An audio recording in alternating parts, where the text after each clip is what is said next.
To add multiple stops on Uber, start by opening the Uber app on your smartphone and setting your pickup location.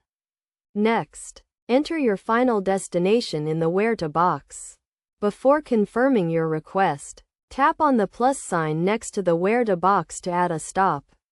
You can add up to 3 stops in between your pickup and drop-off locations. Enter the address of your first stop, and then select the duration you want to spend at that stop. You can choose from a range of times, from 5 minutes to 1 hour. After adding your first stop, you can add additional stops by tapping the plus sign again. Make sure to enter the addresses and durations for each stop correctly. Once you have added all your stops, review your itinerary to ensure everything is correct. You can edit or remove stops if needed. Finally, confirm your request and select the type of Uber you want to book.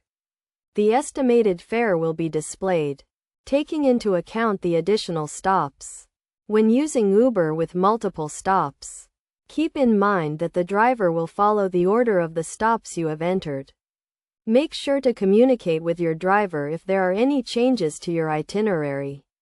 It is also a good idea to check the estimated time and fare for each stop to plan your trip accordingly. Additionally, be aware that adding multiple stops may increase the overall fare, so factor this into your budget. By following these steps, you can easily add multiple stops on Uber and make your trip more convenient and efficient. This feature is especially useful for running errands, picking up friends, or making deliveries.